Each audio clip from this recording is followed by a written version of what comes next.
Well. Come everybody to the dark side of the room. Tuesday. Man, I can tell you. Hey guys, how you doing? This is Solar Gray, the Cinematic Sorcerer, coming at you from the Wizard's Tower. And welcome to the dark side of the room. Now, this is the show where we talk about a lot of stuff, and I try and keep all this stuff based on gaming and escapism and fun things and things that make us smile and happy and all of those things. But it's a week, isn't it? It is such a week. So yeah, yesterday we had a pretty deep talk, a really deep discussion about the possible future of the channel, where we might be going and what's been going on. And today we're going to continue that conversation because that was as much as I could do within an hour. All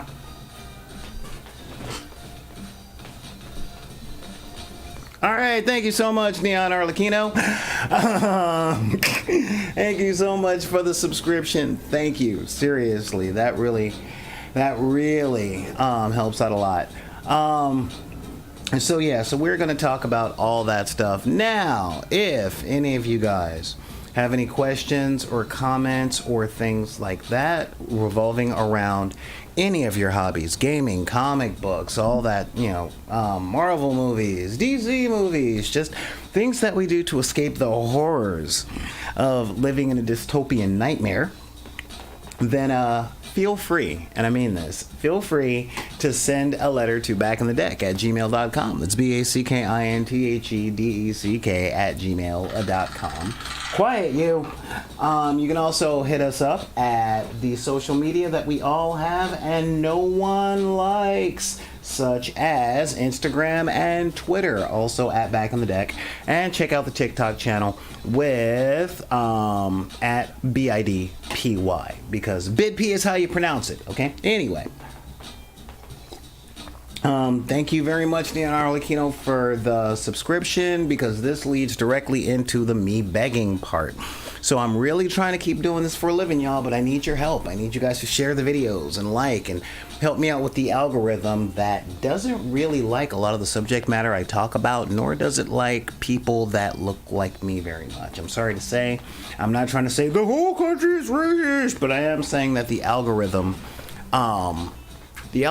has never really been friendly to channels of color, and I could really use the help on that. So share the stuff, hit the like, hit the subscribe. If you're here on Twitch, subscribe on Twitch. And if you are so kind, and I hope that you are that kind, head on over to our Patreon at patreon.com/BID_P. Now, I'm going to tell you flat out, all right? I do have 6 tiers, and they're divided into 2 categories. The first 2 tiers actually help me pay my mortgage, and because the studio is here at the house. It also helps me upgrade the computer when I need to, and by upgrading I mean repair when I need to do that stuff, pay for music, and literally just live in such a way where I don't end up looking like Christian Bale in The Machinist. If you know, you know. But that second tier is for community outreach, all right? That's where we set up 3D printers in places and teach people how to play Dungeons and Dragons or how to LARP, so sword fighting and archery. It's also what we do to help, why Dungeons and Dragons and stuff like that, because it helps kids read and reading comprehension on much higher levels. Now, I'm sure you guys have noticed that today I am wearing one of the white shirts because it is hot. It is hot here in the studio because I can't afford I really can't afford an air conditioner in here. I just can't afford the electricity because the rates are through the roof. Y'all know what I'm talking about. But the Patreons and the patrons and all that stuff really help me out with all that stuff. So I want to give a massive shout out, like I do at every single show that Back on the Deck produces, and that's well over 24 shows a month. I want to give a shout out to my patrons, like my queen tier, because I always start the queen tier, being Shannon Boom Boom Lay, Shaylee Watson, Laura Holton, Jennifer Kroll, Frank Perkins, and Noel O'Heiler, along with, we got a new king. We got a new king this week. And that would be King Daryl Couch, along with King Laura Gross, King Christopher Chalmers, and our ace in the hole, Joseph Hines. You guys are the ones that really help me take this stuff into the community and help the next generation of geeks and nerds have an easier time finding joy in what we do than we had. All right? So thank you guys with all of my heart. So let's see who is here in NP City. Oh, we've got Miracles of Minimum Wage. You're back. Yes. Neon Arlecchino and Not the Beast Contest. Of course, my phone is ringing right now, and I'm like, nope, sorry, I'm working. And we got Clever Little Vixen holding it down like gravity. If you are in the chat and I didn't say your name, it's only because it hasn't come up in my little thing on the dashboard here. Let me double check here real quick. Yep, no. Clever Little Vixen is finally in. So yeah, that's the thing. So yesterday, I talked about what's going on with me right now and how my Achilles tendon is being sawed through by a crab that is from my bloodline, but is not my family. Unfortunately, they don't understand that the blood of the covenant is, the blood of the covenant is thicker than the water of the womb. So I keep my covenant with you guys, okay? But yeah, so after I got off yesterday, I found out about a couple of things going on in the world, and I hit the roof with anger, okay? So I want to talk a little bit about that, because these things do actually affect the lives of the people in your gaming groups, in your social circle, all that. Roe versus Wade was overturned yesterday. I'm not going to make this conversation today about what the news always wants us to make it about. This will not be about the right to choose any of that stuff, all right? Because I don't get that kind of political. Where I stand on it is this. There are no laws on the books that tell men what they can and can't do with their bodies, except for the one rule. Well, thank you, Neon. All right, yeah, it's close. But there is only one rule on the books that says what a man can and can't do with their body. And it turns out that that is a law. Hang on, I gotta do something I learned from my mom. That is a law that applies equally to women, and that is the laws against suicide. All right. So, yeah, that is a really, really big thing. But Roe v. Wade is a case that I study very, very closely because my mom worked in a hospital my entire life. And there are a lot of things that are caught up in that law, a lot of things that are caught up in that ruling that people don't talk about. The one that I talk to people about is this. Before that law was passed, before that case was settled by the Supreme Court, a woman was not, a state could say that a woman could not leave a hospital unless being accompanied by a man. Okay, I want you to think about that for a minute. That means your mom, your grandma, your sister, they can't go to the doctor and get some antibiotics for bronchitis. Well, they can go, they just can't come out unless a man's with them, you know. Now, that affects what men can and can't do with their lives as well, because they have to have jobs that allow them to leave the job and take their mom to the hospital or take their daughters to the hospital and bring them home. You see what I'm saying? We don't live in a society that is single income enough to merit what is in danger of being overturned. Okay? Just think about that for a minute. You know, I've lived under the burden of not having the freedom of travel. Not on the books, okay? You know, there's nothing on the law books that say I can't be in certain neighborhoods. But if you're watching this channel, you know about matching the description, or the police not recognizing, or some person in a house sees me walking down the street through their freaking mini blinds and calling the police because they're afraid that I might be a burglar for somewhere. So I don't really have the freedom of travel in an active fashion. All right. So I know what it's like to not be considered a person. Yeah. You know, Neon, we'll be getting into that. Okay. But yeah. But the thing is, Ruth Bader Ginsburg said if the Supreme Court has never met and had to decide your right to do anything, then you don't understand what we're fighting for. And it's true. Okay? Most people in the 21st century, and this is how it applies to us nerds, are fighting for the right to exist. And the fact that I have to say that as a middle-aged man is disgusting to me. It really is. The whole George Floyd protests were all about black people being able to exist without being suspected of a crime, accused of a crime, and then summarily executed on the street. Women need the right to exist and to go places without sexual harassment being the norm, let alone being blamed for being harassed, i.e. you shouldn't have talked to them like that, you shouldn't look at them like that, you shouldn't be wearing that. I mean, guys, the world that we live in should not be living developmentally in the 3rd grade. All right? If we do, what does being an adult mean? Like I said, I put together this channel based on my love of childish things.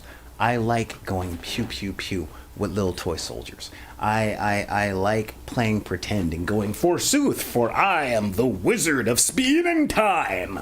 You know, that's what I love doing. That's the stuff that brings a smile to my face. But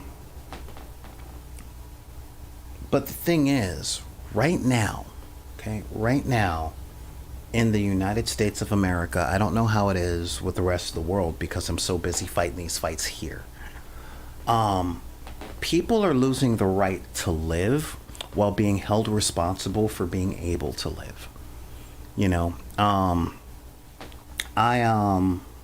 live in Los Angeles. I grew up in Los Angeles, if you guys are new to the channel. Right now, Los Angeles has a wave of homeless people. Why? Well, those homeless people are there because they can't afford somewhere to live. You know, and the fact of the matter is, a lot of people like making excuses, and I have questions that I ask people. Like a whole lot of questions that I ask people, such as, are you asking that question to open the conversation up wider or to shut down the point that I'm making? You know, there's a huge homeless population, not because there aren't any houses, but because prices are so high and wages are so low that nobody can afford work. Or nobody can afford to, you know, those people can't afford to live there. And there is this narrative right now in the United States about personal responsibility and people choosing to do stuff and they make choices and all that stuff. And I'm not going to use profanity because I swear to you guys that I won't do that here. All right. But I'm going to examine that. And this is some stuff to really help you guys and help myself look at things more critically. And I do take this to the game. All right. I do take this to all of my games because the ability to think critically and ask questions will help you in your writing. All right. And I use mathematics in order to get there. Yesterday I was talking about a friend of mine because I have a few libertarian friends, and I told them libertarianism falls apart because it assumes that everyone is born under the same circumstances and that those circumstances are favorable. Okay?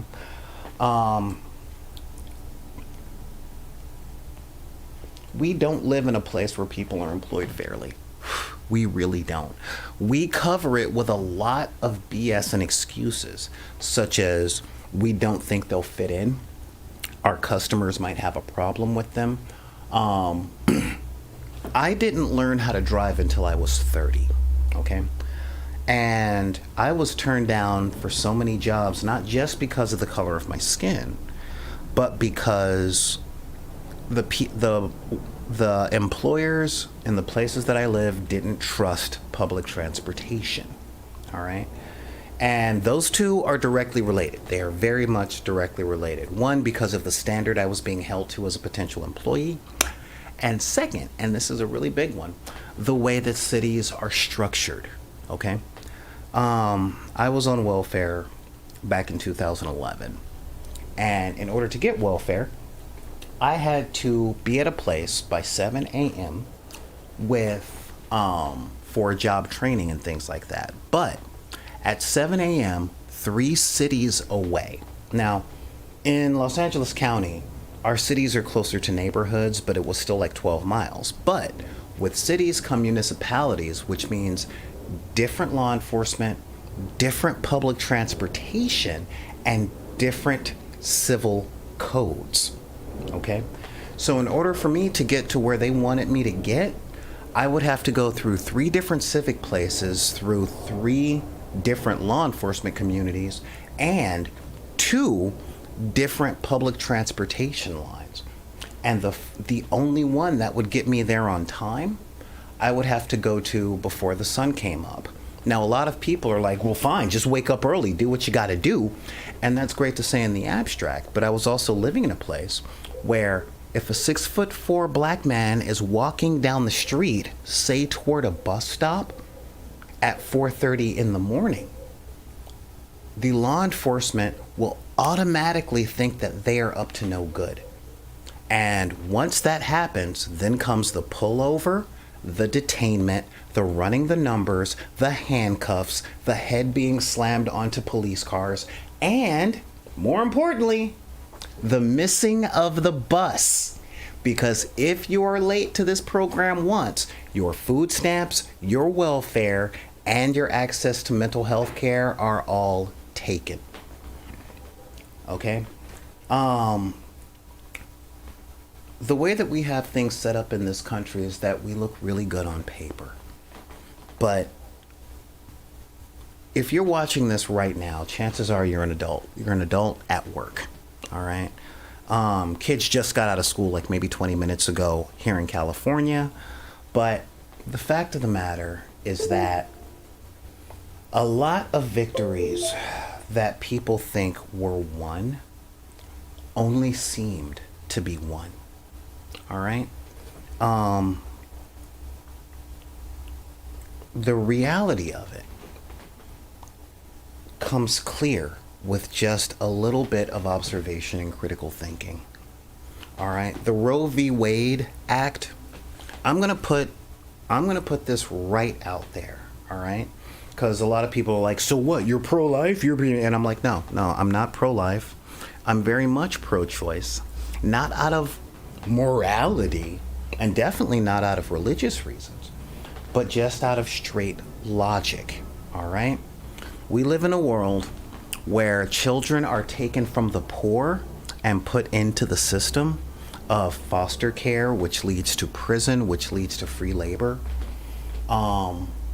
Like, I found out from someone about, 12 years ago, that if their kids were late to school more than 3 times in a semester, they could be taken by Child Protective Services and put in daycare. Okay? Late for school for any reason. Then they get investigated by Child Protective Services. All right? And that's interesting to me.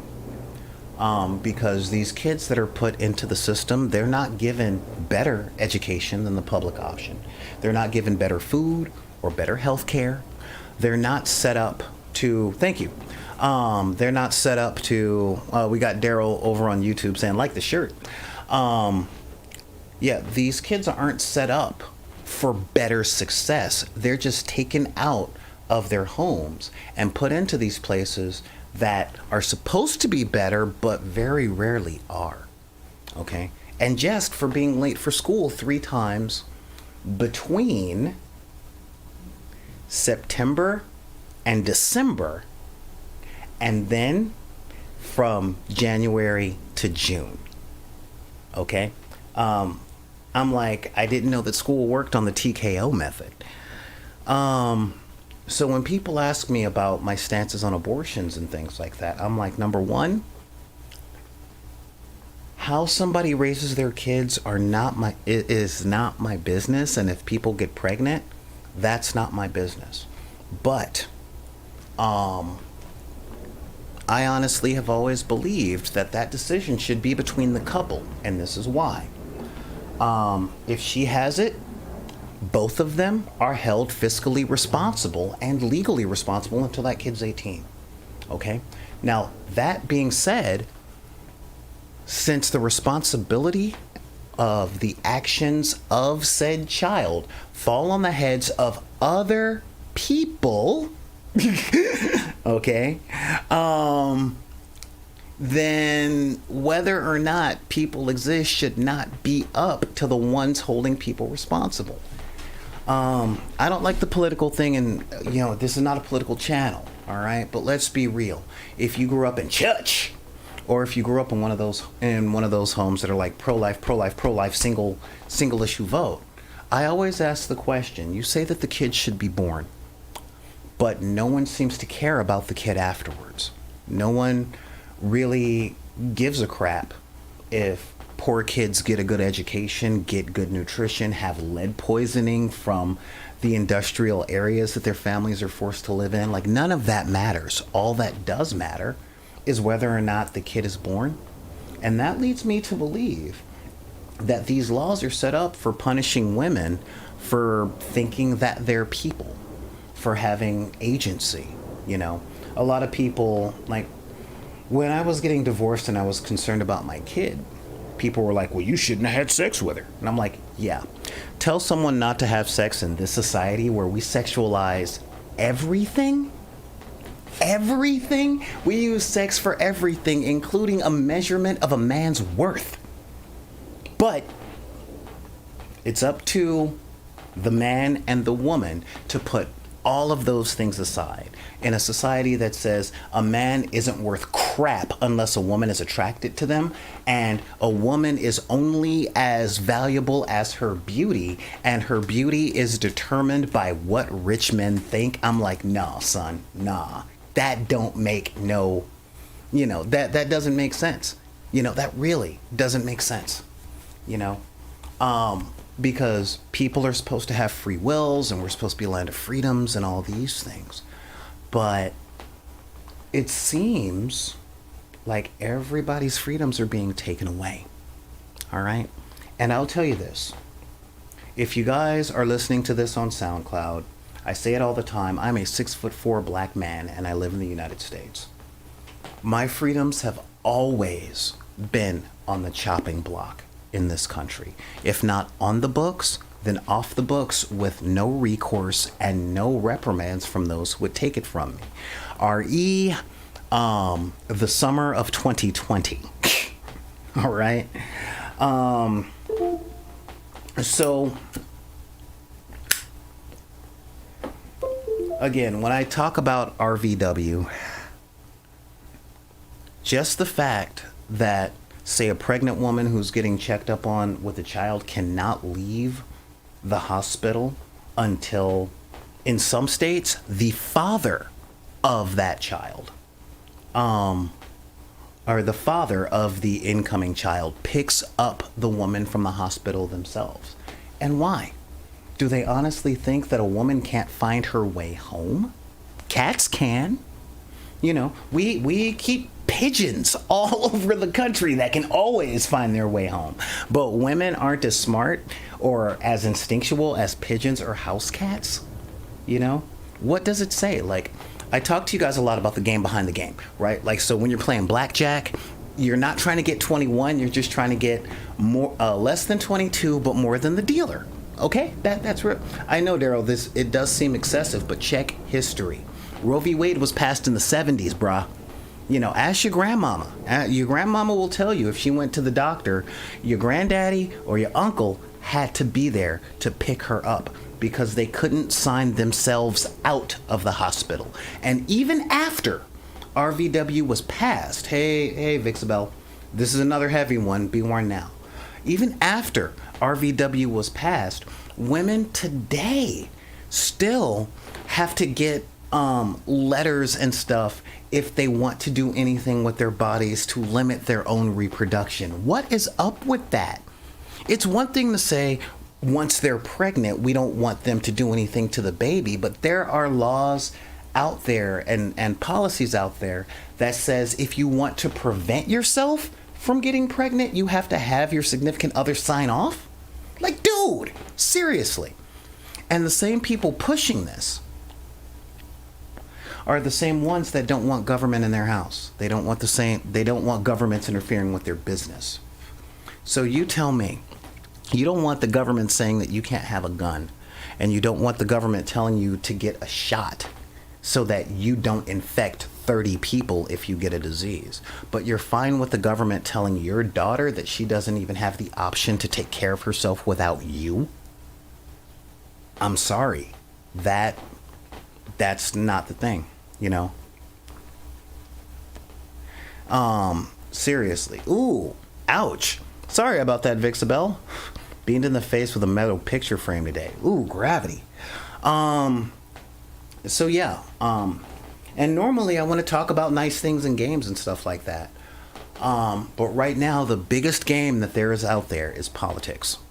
Yeah, we're talking about the Supreme Court decision this morning.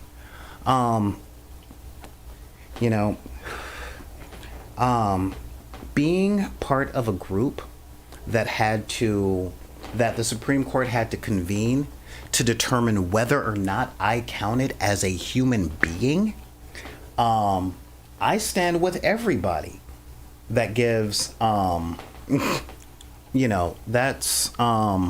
stand with everybody, every single person who has to sit on pins and needles while the Supreme Court decides whether or not they can do something that other people can do.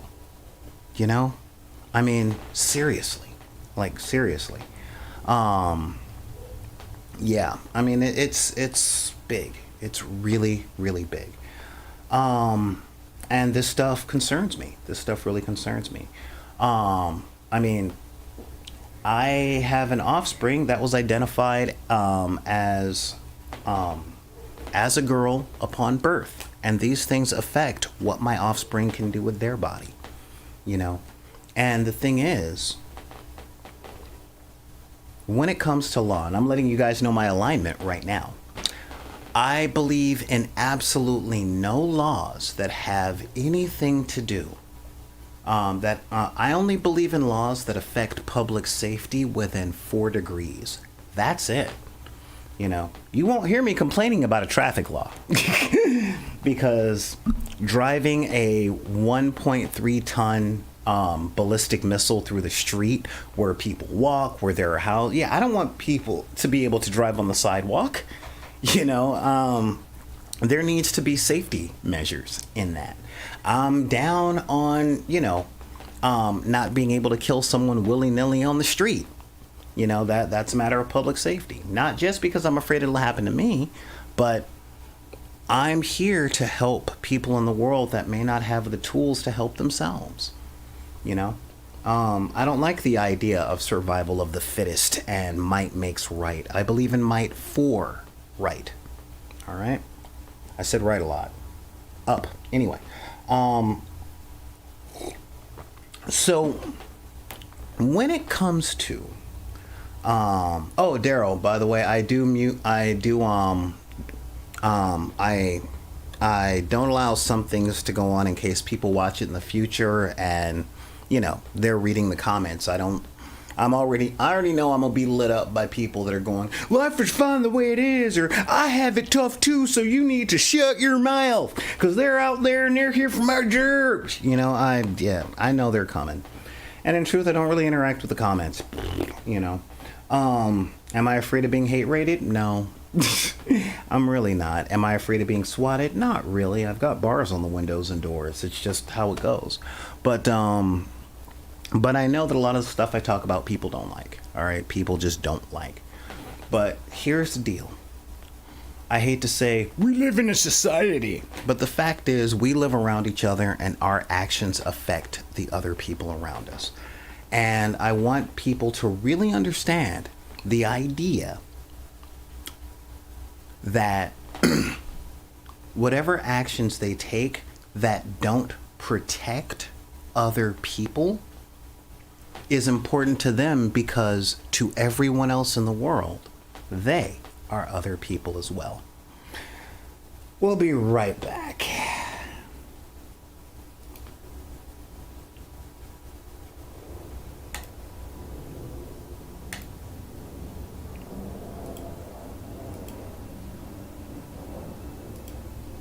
That was just in case I edit out that part and put it on YouTube by itself. So yeah, with the stuff that's going out there, I just want people to get out there and vote, because there is the old poem, first they came, and I am tired of living under that fear. All right, and I don't think any of you guys should have to live under that fear at all. All right, it's a real big thing. Now, I knew this was coming because I pay attention to these things, and this is a game that's been set up a long time ago. All right. Because every victory that is won by the underdog, the overdog changes its tactics and makes sure that that victory cannot be attained the same way again. So it is important to stay vigilant. Much like staying in touch with whatever rules the new edition of the game that you're playing is. All right. Dungeons and Dragons 5th edition is so much different from 3rd and 3.5. And I mean, it's a real thing. But how do you keep up with the new editions? How do we stay on top of changing in rules? And, when rules change and we still want to play things, what do we do to not combat it per se, but to keep up with it? All right.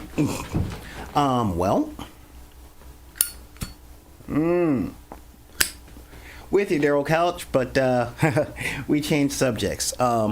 Whether or not it feels like your vote is valid, just get out there and do it anyway, okay? If you look at history, I will say this. The Democrats only ever lose when they don't show up to the polls. And when the Democrats are in office, the economy goes better, there's more jobs, minimum wage raises, and there's a lot more attempts at making the country a little bit better. When they don't show up, we get Reaganomics, the Iraq War, the Proud Boys, okay? Oh, and the Patriot Act and Citizens United. And that's just over the course of my lifetime speaking English, okay? All right, I'm just stating that. All right, so, but the differences between the two is like not no, Neon, the Patriot Act was written after 9/11, which was Bush.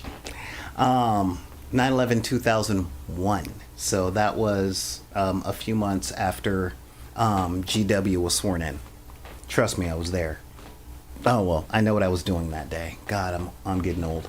Anyway, so like I said, how do you keep up with the new editions? Okay, how do you keep up with the new editions of games?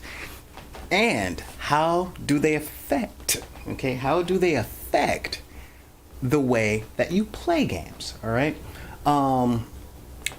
Since I've been a role player and a card player for so long, I've seen this happen over and over and over again. I'm going to bring up the White Wolf changes because those were the starkest that I've seen over the course of my gaming career, because, well, D&D 4th edition was a game, but it wasn't one that I played very hard. When White Wolf went from its first edition in 92 and brought out its second edition in 2005 2003, 2004. A whole lot of things changed, all right? Now, I am a huge fan of Mage the Ascension, but they changed all the lore, and they changed a lot of the game mechanics. In White Wolf First Edition, okay, in old World of Darkness, you created a supernatural creature, and your successes were based on rolling d10s, and if you got 6 or higher, it counted as a success in what you were doing. And the more successes you got, the more descriptive you could be with the successes. It's fantastic. And you could always burn a point of your willpower for one automatic success, and they're only canceled by ones that you roll. When second edition came around, the target number for successes went from 6 to 8. So you only had a 20% chance of succeeding at something per die. However, if you did burn willpower, you got an additional 3 dice to roll. Truth, I actually liked that system better. I liked the system better. It felt more special to me. It didn't feel like, yep, no, I'm gonna do this, or I don't really feel like role playing, so I'm gonna just burn a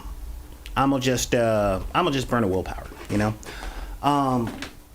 And I recall, and Neon Arlecchino backed me up on this, when I left HeroClix for a while and I went back into HeroClix for a while, they'd come up with Oreo cookie bases, keywords, different mechanics for team stuff, and I'm like, wow, this has changed a lot.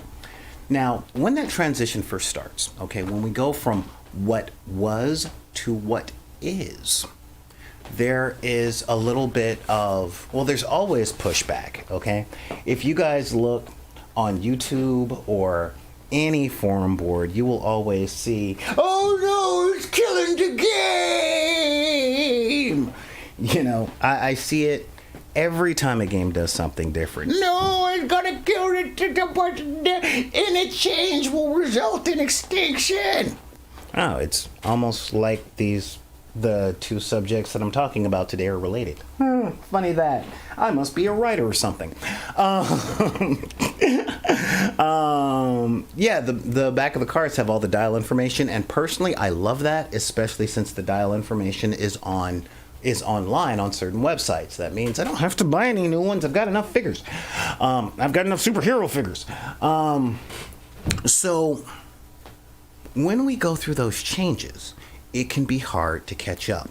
The normal solution is to get together with the group that you're normally playing with and have a discussion, a real good faith discussion about what games we're playing now, what rules are being brought in.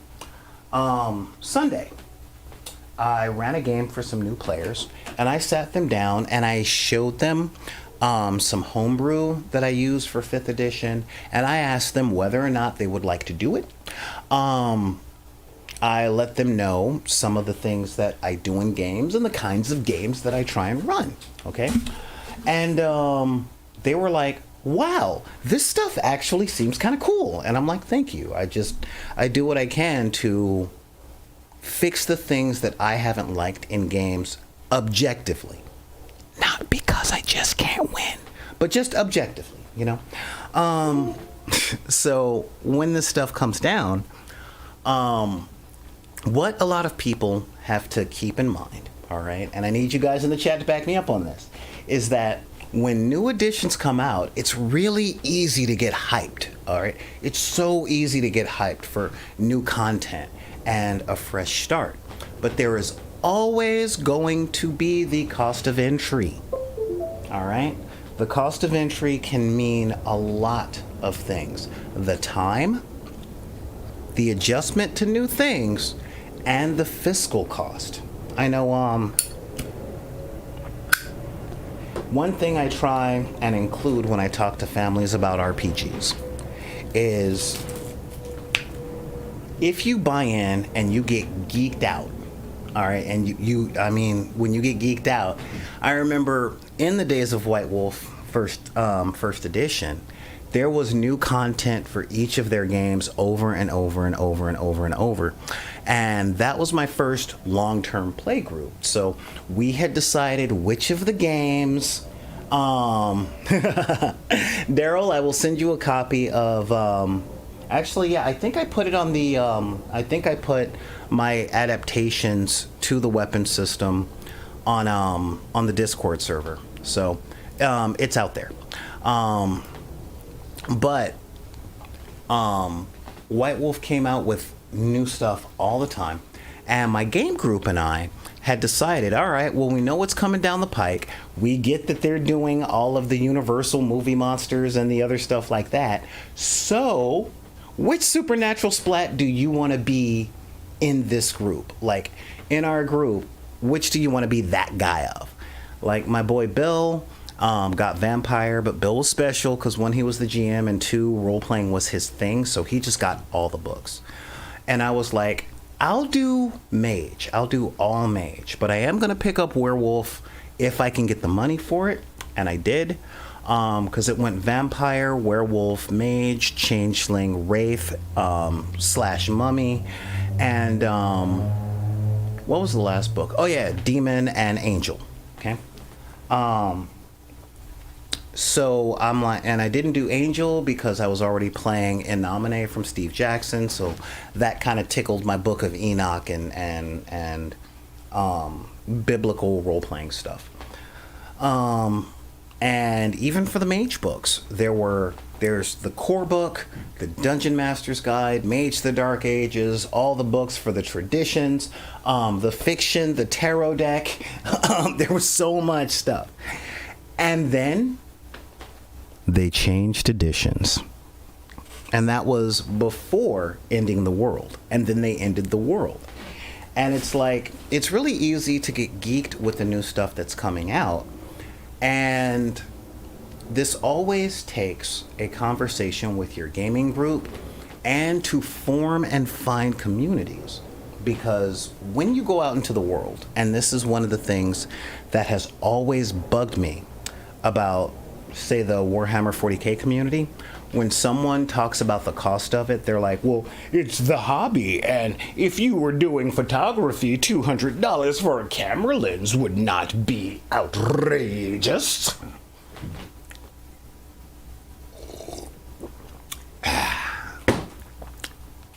I hate that kind of exclusivity. I do. I always have. And then there are some that go, well, you don't have to play the modern thing. You can play with a 250-point team, and you can play with your friends. And one of the things I've learned over the years is that when you teach someone something with a starter kit, one of the first things they do is they go to a tournament or they go to a different place to play, other than playing with you, and then they either get swallowed up by the environment there, or they come back to you saying, you lied to me, because technically you can play with just a starter set. Who are you going to play with just a starter set? Probably the person that you played with, that taught you how to play the game. So the fact of the matter is all these things are really decided by community. And even though it's set up as a community and you have choices, there are choices de jure and choices de facto. If you guys don't know those two statements, there are rules as written and rules as implemented. It is a legal term. Okay, the letter of the law, and then what happens. And you're absolutely right, Daryl. Even Magic the Gathering is cheaper than 40K. Especially when new editions come out. Oh my God. Like, again, I talked to you guys a lot about one-page rules, and they've been changing their stuff. And but they put up the stuff for free, and with their new army builder that's web-based, the new rules are always integrated when you're building your team, and they're like, here, take a PDF of your team. And I'm like, oh great, this is good. They're doing it properly, but a lot of companies don't. So if you're going to get into any of these hobbies, and this is from a new players out there, if you're going to get into it, there are a couple of things you got to understand, which is one of my oldest deckers looked at me. He was the oldest of three. And when I was showing him War Machine, at the time the starter kit was $50, came with cool models and a miniature rule book. So two people spend $50 and they could play with each other, mangled metal, and it was great. And he looked at me and said, Solar, how long is this game going to be around? Because if I spend my money today, I want to make sure that I have people to play with and that it's just not going to be down the toilet in, say, a year, year and a half. I'm like, well, that's a very pretentious statement coming from a 10-year-old, but man, you're good. And I let him know that it was going to be around for a while. In truth, it's still around. So I was correct on that. I got out, but he got out like years ago, but it was still there for him to do. We got Neon Arlecchino going. That's part of why Yu-Gi-Oh! Starter decks are cool. They have tournaments for just starter decks. Mini Wargaming could do that, but some starters are just too weak / powerful in most systems. It's true. And this comes down to community building. So if you guys are new and you're thinking about investing in itself, what are some of the things that you can do to cut your costs and make the game fun? Well, if you guys are new to this channel, I am all about disclosure, okay? Honestly and truly, all about disclosure. I let people know, look, ooh, yeah, Legends of Five Rings, the book, and no one to play with. Yep, I know that one. Actually, it's funny because I play Go as well, and when I was working at the game store and tried to get into L5R, I worked for a bunch of Asian people, and they told me, no, those games are too Asian. I'm like, what? What I didn't know until later was what they meant by those words were those words are too or those games are too Asian. Well, L5R was too Asian stereotype. Hey. Thank you, Black and White, now in color. I swear, I think sometimes you guys are testing me to see if I'm going to stop what I'm doing and do that dance every time you subscribe. And I dare you to keep testing me. Huh? I dare you. Matter of fact, maybe one of these times somebody subscribes, I don't do the dance. We'll just have to get more subscriptions to see, huh? Anyway, now what they meant was L5R was too stereotyped Asian. And and Go was just too old man. They said it's an old man's game. People get into Resistance, but at least minis work for OPR. So if you're thinking about getting into a game and you don't know whether or not it's going to have the longevity, my suggestion for role-playing games is get the core book, okay? Either the core rules, like for the Fate system, or for Call of Cthulhu. Oh, no. Yeah, the core system for, say, Buffy, if you're into that type of thing, or Star Trek, or the Fate system. Just get that one. That's one book. All right. It'll cost anywhere from $30 to $50, depending on the company. But if you can't find someone to play with, you can always put it on OfferUp or Etsy or eBay. All right. For maybe $30 or something. But yeah, and by the way, to prove my stuff, I was Clan Phoenix. Duh. I thought about Scorpion, but I don't like brain rape. Anyway, you know, just get the core book. I let everyone know when I'm pitching Dungeons and Dragons 5th edition, since it's so user friendly. Just get the player's handbook. That's it. If you like what you read and you have people that like playing the game, that's all you gotta do. That's all you gotta do. And that book, even more than the Essentials kits, which I love, but the player's handbook or the core book can keep you entertained for decades. Just decades. Is that the Star Trek TTRPG from Decipher or one of the others? I'm just double checking. So yeah, you know, that not a bad investment, okay? Right now it's 50. Back in my day it was 30. But you know, honestly, that's about as much as it costs to take two people to Denny's, right? So it's a thing. 50 don't go that far, believe me. And when you're thinking about getting into, say, a tabletop miniatures game, Okay, because I love the tabletop miniatures game. The first thing before you spend any money before you spend any money in the 21st century, I always recommend looking at battle reports and playthroughs first with the person that you want to play with. All right? This is step one in community building. You cannot do it alone. You need to have at least one partner. Because here's the way it works, guys, and this is why I'm working the studio to get some more playthroughs and why I live stream the games. Fun is contagious. It's really that simple.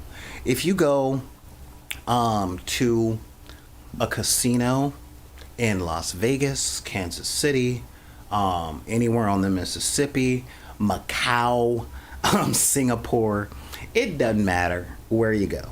If you go to a casino,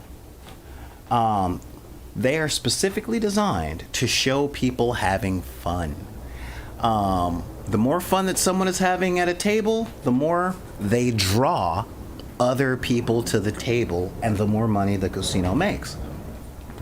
Because fun is contagious. How many times have you guys seen someone enjoying something and thought, I want to do that too? So the important thing is to have at least one other person to play with and to try and make that experience as fun as possible. Now, once my girlfriend had gotten into HeroClix, because, how can I put this? Some folks got Disney, some folks got Lord of the Rings, some folks got Star Wars. My girls got Batman. I am so lucky. So as soon as I showed what HeroClix was, immediately she wanted all the Batman figures and all of the figures around the Bat property that were women. So we're talking Harley, Ivy, Barbara, Huntress, Black Canary, all of them, about all of the Harleys. So we were able to play because I love the Green Lanterns, I adore the Justice League, I love Darkseid and the New Gods. So we were, yes, Cassandra Cain, we're into all that. And we were able to build a small community throughout our apartment because people would come over and her and I would play and we would be having fun. And then other people were like, that looks pretty cool. Are there the X-Men? And I'd be like, blam! X-Men, and, I even got a couple of friends interested in the Legion of Superheroes, one of my favorite teams. They're like Rush. They have a very solid fan base, and that fan base is going nowhere until they die. But by then, our kids will be into the Legion anyway. And they were like, dude, these guys are pretty cool too.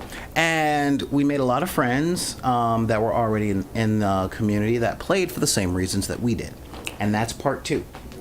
First, you get someone that you'd like to play with interested in playing, and make sure that the way that you enjoy playing are compatible. Okay, it took me 11 years to learn that the only competitive game I can play with my girlfriend is HeroClix. Every other one is woefully unfun for me, or has been. We're working on it. I'm trying to get her into OPR. But yeah, woefully unfun because she is like, you are my enemy and you cannot advise me on anything. And I'm like, that's cool. Just read the rule book. But we excel at co-op games together, because I'm like, well, I think we should do this, this, and this. And she's like, that's a bad move. I can see this happening. And I'll be like, oh, I didn't see that. Okay, well, let's just come up with a different plan. Ha ha, you and me against the world. Like I believe every relationship should be. But yeah, the second part, after you've got your play partner down, is to think about the play partners that you might want and play the game in front of them. Just play the game in front of them. And if they see you having fun, the first thing they will do is ask questions. Well, How did that happen? Wait a second. How did you take that piece off the board? How did you get over there? What do you mean? Couldn't you just have shot them with the arrow? And the third thing I do is I always have an easy entry point for the people asking questions. And they're like, well, you're just making this up as you go along. I'm like, yeah, that's part of the fun. So what are you going to do? What are you going to do? Excuse me. Yeah, when it comes down to games like HeroClix, which are complexity, you break down the games to the essence, to the game behind their game, and you show them that. And then they go, hey, this is fun. And I will tell you guys honestly, the reason that I do this the way that I do it is because people enjoy learning when they are learning, not when they think they're supposed to learn. All right? Think about that feeling that you get every time you figure out a new thing. When you're playing a video game and you figure out how to get past that boss, or you find a combination of something that you didn't know before, but those discoveries that you make on your own, okay, without any obligation from the outside, not under the premise of figure it out or you'll be in trouble, just, oh my God, I just discovered a new thing. Well, now I've got this new thing. How can I implement it? If I do it this way, does it mean this? If I do it this way, does it mean this? And all this experimentation and learning. I see, as a wizard, as a teacher, I see the light in people's eyes when they discover that. For you people on Cardboard Crack, I'm talking card flipping, be it Magic the Gathering, Yu-Gi-Oh, Pokemon, Warlord, whatever, Highlander, for those of you guys that I'm also part of the thing for. Whenever you discover a new combo with your cards, or you come up with a new idea for a deck and you want to see if it works, all of those things are part of the fun. I cannot tell you how many players that I've taught D&D to, or taught any role-playing game to,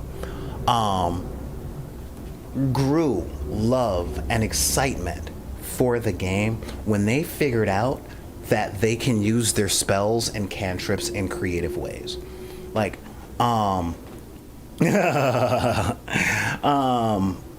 let's see here. We got, Evil Dead Fistful of Boomstick annoyed me because the only weapon that works against each boss, and the game starts the fight with it equipped. I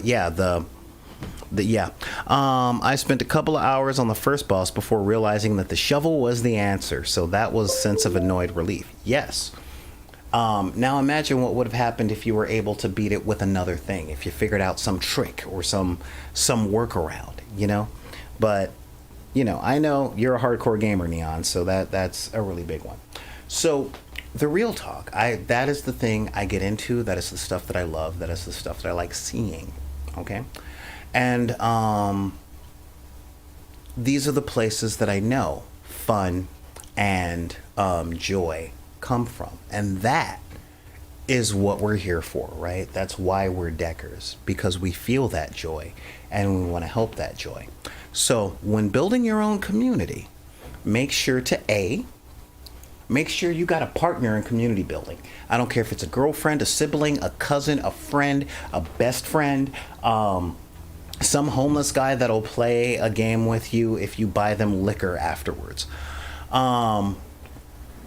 Whoever it is that you think might share your joy or develop their own for their reasons that are compatible with yours, and then you can play those games with people, okay? And when you play those games in front of people, once the questions start coming, that's when they're in. That's when you can, I'm not going to say that's when you hook them, but once they start getting those questions, then you can answer those questions. And every person has their threshold of, okay, quit asking me questions, here's a thing, come play. But know that part and open the door for them. Okay? That is where I'm at. And I'm finally smiling again after the weekend that I've had. So thank you guys for popping up and having this conversation with me. Okay? Because believe it or not, that's our time. All right? Tomorrow is Wednesday. which means we've got one more day of the dark side of the room. And I want to thank you guys for showing up. Special shout outs to my patrons. Thank you guys for showing up in NP City. I'm talking like Black and White, Now in Color, Miracles of Minimum Wage, Neon Arlecchino, not a Mr. Beast contest, the Chat Attack, Vixabel Cosplay, Daryl Couch, and of course holding it down like gravity, Clever Lil Vixen. But with that, I gotta say, go out there, be nice to people. Consider that the things that we do in this world affect other people in ways that we may or may not understand. So try and make sure that the effect you have on people is positive, okay? I appreciate you guys, and I believe in every single one of you, okay? But with that, I gotta say, if anybody tells you that you can't like the stuff that you like because of the circumstances of your birth, be it race, religion, creed, gender identity, sexual orientation, your disabilities, or your budget, you can tell those people to take any of those cards they're trying to pull on you and put them back in the deck. All right, this is Solar Gray, the the cinematic sorcerer. Sorry, I almost went on that thing for the meeting tonight down by the docks. And we will see you guys next time on the dark side of the room.